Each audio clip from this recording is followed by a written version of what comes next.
আসসালামু আলাইকুম রহমতুল্লাহ। শুরু হচ্ছে 40 হাদিসের চতুর্থ পর্ব। قال رسول الله صلى الله عليه وسلم نظر الله امرأ سمع مقالتي فوعاها وحفظها وبلغها। আল্লাহ তাআলা সেই ব্যক্তির চেহারা উজ্জ্বল ও প্রফুল্ল রাখুন যে আমার কথা শুনল, তা মনে রাখল, মুখস্থ করল এবং অন্যের কাছে পৌঁছে দিল। সুনানে আবি দাউদ, হাদিস নাম্বার 3660। হাদিস নাম্বার 31। قال رسول الله صلى الله عليه وسلم حب الدنيا رأس كل خطيئة। দুনিয়ার মোহ বা জাগতিক ভালোবাসা সব পাপাচারের মূল। শুআবুল ঈমান লিল বাইহাকি, হাদিস নাম্বার 10121। হাদিস নাম্বার 32। قال رسول الله صلى الله عليه وسلم كن في الدنيا كأنك غريب أو عابر سبيل।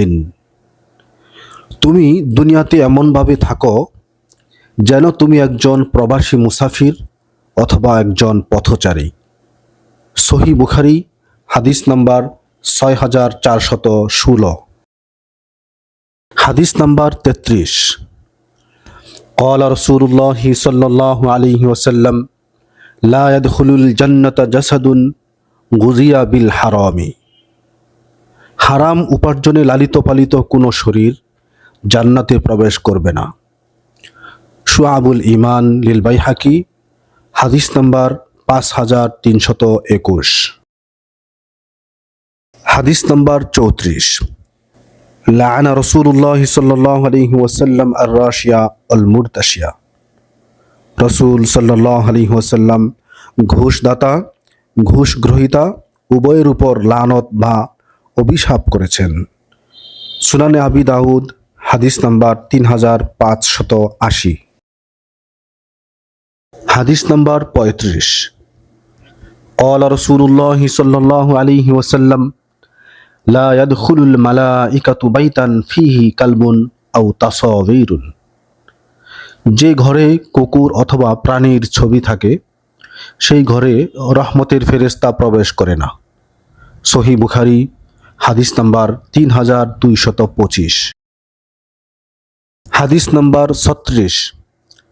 قال رسول الله صلى الله عليه وسلم أحب البلاد إلى الله مساجدها وأبغض البلاد إلى الله أسواقها।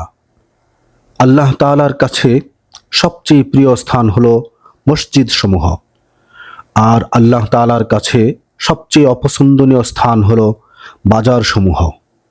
সহিহ মুসলিম, হাদিস নাম্বার 671। হাদিস নাম্বার 37। قال رسول الله صلى الله عليه وسلم الصبحة تمنع الرزق। ভোরবেলার ঘুম রিজিক প্রাপ্তিতে বাধা সৃষ্টি করে বা রিজিক কমিয়ে দেয়। শুআবুল ঈমান লিল বাইহাকি, হাদিস নাম্বার 4405। হাদিস নাম্বার 38। قال رسول الله صلى الله عليه وسلم اللهم بارك لأمتي في بكورها। হে আল্লাহ, আপনি আমার উম্মতের জন্য তার ভোরবেলার সময়ে বরকত দান করুন। সুনানে আবি দাউদ, হাদিস নাম্বার 2606। হাদিস নাম্বার 39। قال رسول الله صلى الله عليه وسلم ومن ستر মুসলিমান সাতারাহুল্লাহু ফিদ দুনিয়া ওয়াল আখিরা। যে ব্যক্তি কোনো মুসলমানের দোষ ত্রুটি গোপন রাখবে, আল্লাহ তাআলা দুনিয়া ও আখিরাতে তার দোষ ত্রুটি গোপন রাখবেন। সহিহ মুসলিম 2699। হাদিস নাম্বার 40।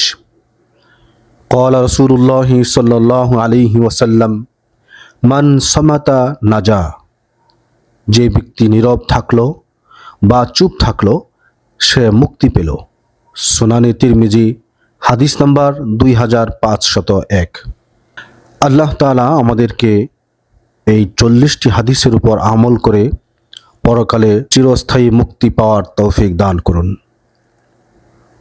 ওমা আলাইনা ইল্লাল বালাগ।